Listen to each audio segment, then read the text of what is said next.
이것을 알려드림. 시청해주셔서 감사합니다.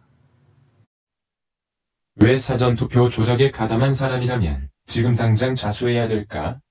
이것을 계산해봄. 이전 영상에서 사전투표 조작 관련 전반적인 내용에 대해 알아보았습니다. 이번 영상에서는 만약 조작 가담자가 이 영상을 보고 있다면 당신이 다른 가담자보다 먼저 자수를 해야 하는 이유를 알려드리도록 하겠습니다. 내용의 이해를 돕기 위해 이전 영상들을 먼저 시청해 주시면 감사하겠습니다. 처음으로 조작에 가담한 사람의 규모는 어느 정도일지 계산해 봅시다. 먼저 조작의 구성부터 어떻게 되었을지 생각해 보도록 하겠습니다. 편의를 위해 조작자 조직이라고 칭하도록 하겠습니다. 처음 이 조작을 구상하고 모든 것을 주도한 어떤 사람이 있었을 것입니다. 우리는 이 사람이 누구인지 모르므로 조작 주동자라고 부르도록 합시다. 조작 주동자 수하에는 아마도 주동자가 주문하는 일들을 수행하는 사람들이 적어도 한 명 이상 있었을 것으로 예상할 수 있습니다. 3명을 가정하도록 하겠습니다. 조작 관리자 2번은 컴퓨터 관련 인맥이 있다고 가정해 봅시다. 그렇다면 2번 조작자가 시스템 해킹 관련 인원들을 관리했을 것이라고 예상할 수 있습니다. 조작 관리자 3번은 선관위 관련 인맥이 있다고 가정해 봅시다. 그렇다면 3번 조작자가 해킹 관련 인원들을 선관위의 내부 조력자로 만들었다고 예상할 수 있습니다. 조작 관리자 4번은 이삿짐센터, 인쇄소 등 실물 투표 관리 관련 전문성이 있다고 가정해 봅시다. 그렇다면 4번 조작자가 투표 및 서버 바꿔치기를 수행할 수 있다고 생각할 수 있습니다. 이 경우 3번 조작자는 선관위의 내부 조력자들을 활용하여 2번과 4번 조작자의 활동을 지원할 수 있으므로 양쪽에 모두 관여한다고 볼 수 있습니다. 2번 조작자는 컴퓨터 시스템 조작을 할 수 있는 팀을 구성해야 할 것입니다. 이 팀에는 10명의 구성원이 있다고 가정해 봅시다.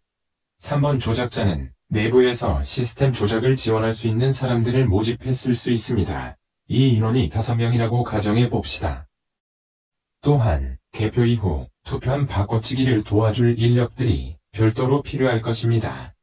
이와 관련해서는 총 10명의 인력이 있다고 가정해 봅시다. 4번 조력자는 개표 이후 서버 및 투표함 바꿔치기를 수행할 인원들이 필요합니다.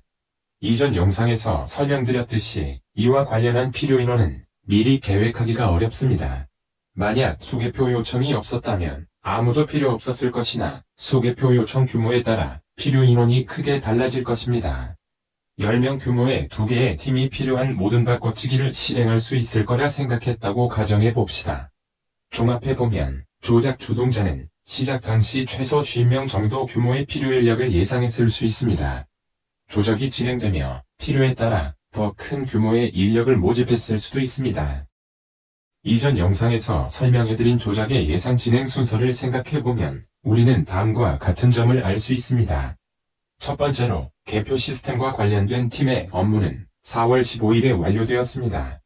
두 번째, 개표일 이후 개표함 바꿔치기는 개표 요청 개수에 따라 필요 인력이 크게 달라집니다. 현재 100곳이 넘는 곳에 재검표가 진행되고 있다고 합니다. 과거에 재검표된 선거구의 개수를 보았을 때 이렇게 많은 곳의 투표함의 바꿔치기를 계획했을 것이라고 보기는 어렵습니다. 따라서 바꿔치기를 담당한 조작자들은 크게 증원되었거나 처음 계획 대비 급하게 무리해서 바꿔치기를 수행했을 가능성이 높습니다. 이는 바꿔치기를 하는 중에 여러 가지 실수를 할 수도 있고 바꿔치기에 참여하게 된 사람들이 새롭게 늘어났다는 것을 의미할 수 있습니다. 시스템 관련 조작 가담자는 업무가 정돈되고 수월하게 완료되었을 것입니다. 반면 바꿔치기 관련 조작 가담자는 업무가 과중하고 익숙하지 않은 신입들이 많을 것입니다. 이제 이 50명이 발각되지 않고 조작을 완료할 수 있는지 계산해 봅시다. 조작 전체에 대한 모든 가능성을 생각해보면 조작에 성공하거나 발각되어 실패합니다. 이 둘 중에 하나입니다. 그럼 먼저 조작이 성공과 실패하게 되는 과정에 대해 생각해 보도록 하겠습니다. 이전 영상에서 설명드렸듯이 조작의 진행 단계를 보면 전자개표 조작이 처음 일어납니다. 전자개표 조작이 실패할 경우 우리는 조작을 의심하지 않게 됩니다. 따라서 조작은 실패하였음에도 발각되지는 않을 것입니다. 전자개표 조작이 성공할 경우 다음 단계로 넘어가게 됩니다. 모든 가능성을 생각해 보았을 때 수개표를 하거나 하지 않거나 두 가지 가능성만 있습니다. 이때 현행법은 수개표를 의무적으로 하지 않습니다. 수개표가 없다면 조작은 의심받지 않고 성공하게 될 것입니다. 그러나 상대 후보 등은 개표 조작을 의심하여 수개표를 요청할 수 있습니다. 수개표 진행의 모든 가능성을 생각해보면 조작자가 투표함 바꿔치기를 하거나 하지 않을 수 있습니다. 이때 조작자가 투표함 바꿔치기를 하지 않으면 수개표와 전자개표 결과가 상이하게 되므로 조작이 발각되고 조작이 실패하게 됩니다. 투표함 바꿔치기를 할 경우 모든 경우를 생각해 볼 때 바꿔치기 모두에 성공하는 경우, 하나라도 성공하지 못하는 경우 두 가지 가능성만 있습니다. 만약 하나라도 투표함 바꿔치기에 실패할 경우 조작은 발각되어 실패하게 됩니다. 만약 모든 투표함의 바꿔치기에 성공할 경우 조작자의 조작은 완료됩니다. 하지만 아직 조작에 성공한 것은 아닙니다. 이제 발각 여부는 추적하는 사람들의 노력에 따라 달라집니다. 따라서 조작자는 조작이 발각되지 않기만을 기다릴 수밖에 없습니다. 그런데 추적이 시작되면 발각되지 않을 수 없다는 것을 알려드리도록 하겠습니다. 이제 조작을 추적하는 추적자의 행동에 따라 조작을 찾을 수 있는지의 여부가 달려 있습니다. 조작자는 조작의 증거를 추적하게 됩니다. 이때 모든 증거를 분류해보면 사람과 사람이 아닌 증거로 분류해볼 수 있습니다. 추적자가 발견할 수 있는 사람이 아닌 물적 증거들은 적어도 두 가지로 구분할 수 있습니다. 개표 시 전산 조작 관련 흔적, 그리고 개표 이후 투표함 바꿔치기 중 남은 흔적입니다. 추적자가 발견할 수 있는 인적 증거를 구분해보면 1. 조작자의 직접적인 자백, 2. 조작자로부터 들은 내용의 간접 진술 비밀 누설 두 가지로 나누어 볼 수 있습니다. 이때 각 증거의 확보 가능성에 대해 좀 더 생각해 보도록 하겠습니다. 이전 영상에서 투표함 바꿔치기는 결국 성공이 불가능하다는 것을 설명해 드렸습니다. 따라서 투표함 바꿔치기와 관련된 증거는 결국 확보될 가능성이 높습니다. 다음으로 전산 조작 관련 증거는 수사하는 쪽의 컴퓨터 관련 능력이 더 높을 것입니다. 또한 조작자의 컴퓨터 관련 인력들의 주요 전문성은 증거인멸보다는 조작 시스템을 구축하고 구동하는 데 있었을 것입니다. 따라서 전산 조작 관련 증거도 결국 확보될 확률이 높습니다. 다음으로 시간이 지남에 따라 조작에 가담했던 사람들 중 누군가는 본인의 무용담을 주위에 자랑하고 싶어질 것입니다.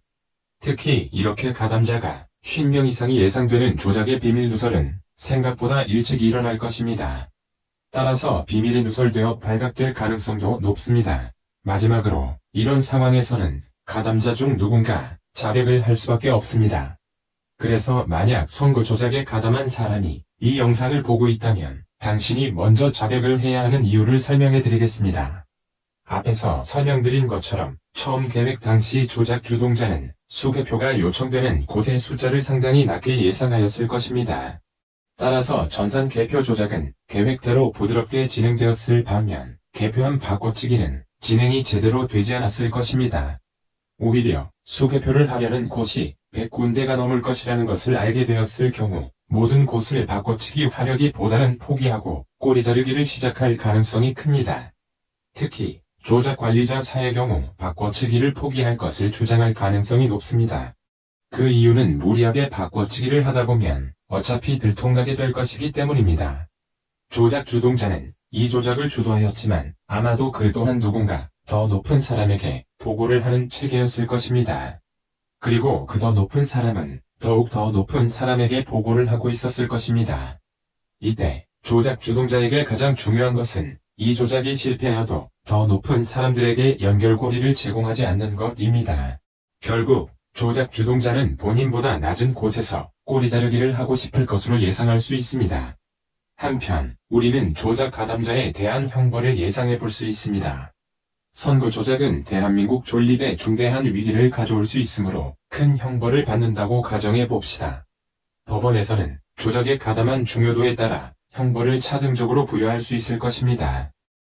실제로 어떠한 형벌이 내려질지는 알 수 없지만 100%, 60%, 20%의 가중치를 두어서 50년형, 30년형, 10년형으로 배분한다고 가정합시다. 우리는 정상적으로 수사가 진행된다면 조작 주동자 및 더 높은 사람들에게 50년형, 조작 관리자 및 팀장들에게 30년형, 각 팀원에게 10년형이 구형될 것이라 예상할 수 있습니다. 그러나 조작 주동자 1은 조작 자체를 성공시키려는 최초의 목표는 포기하였으므로 차선책으로 꼬리 자르기를 하려고 할 수 있습니다. 조작 주동자 1 본인은 이 세 가지 가능성 중 가장 낮은 단순 가담자가 되기를 원할 것입니다. 그런데 본인이 단순 가담자가 되려면 주동자는 조작 관리자 2 또는 3이 되어야 합니다.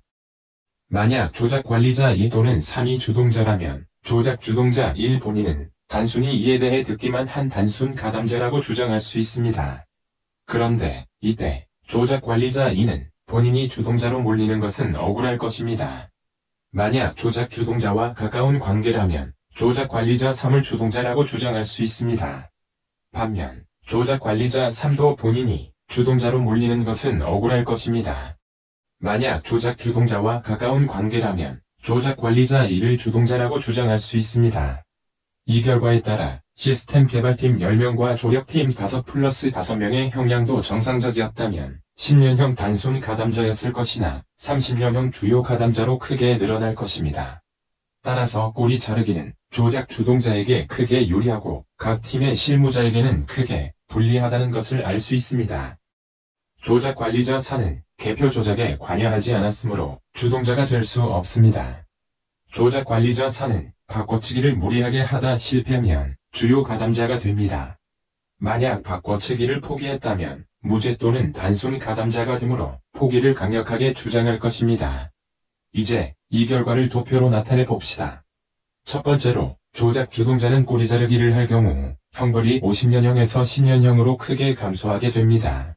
더 높은 사람들은 50년형에서 무죄가 될 것입니다. 따라서 조작 주동자와 더 높은 사람들은 꼬리 자르기를 크게 선호하게 됩니다.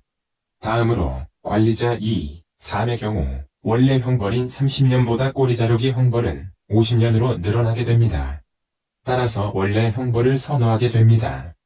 조작팀의 각 실무자의 경우에도 꼬리 자르기의 경우 형벌이 10년에서 30년으로 증가하게 됩니다. 따라서 조작팀의 각 실무자들도 꼬리 자르기 형벌보다 원래 형벌을 선호하게 될 것입니다.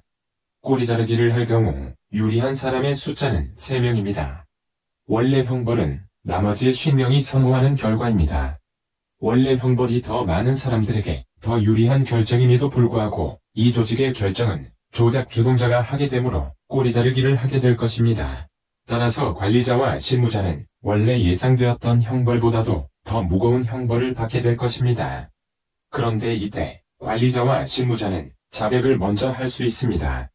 가장 먼저 자수하는 관리자 또는 실무자는 조작의 실체를 밝히는데 도움을 줬으므로 이를 감안하여 형벌을 전부 경감받을 수 있습니다. 따라서 관리자와 실무자들은 자백을 강력하게 선호하게 됩니다. 단, 기회는 50명 중 1명만이 자백으로 감형을 받을 수 있습니다. 그러므로 서로 앞다투어 자백을 할 이유가 있습니다. 무죄가 되지 않더라도 꼬리 자르기가 아닌 원래의 형벌을 받게 될 것입니다. 그러나 조작 주동자와 더 높은 사람들의 입장에서는 누군가 자백을 할 경우 가장 좋지 않은 결과가 나오게 됩니다. 따라서 이들은 자백을 막으려고 크게 노력할 것입니다. 이런 정황을 봤을 때 당신은 이미 위험에 처해 있을 수 있습니다. 당신은 자백을 어떻게 막으려고 할지 이미 알고 있을 것이므로 설명하지 않도록 하겠습니다. 이미 가담자 다른 사람 누군가 자백을 했을지 알 수 없지만 당신에게 가장 합리적인 결정은 지금 당장 자백을 하는 것입니다. 이렇게 모든 가능성을 계산해 본 결과 가담자 대부분은 자백을 선호할 것이며 최초 자수자는 무죄로 감형을 받게 될 것입니다.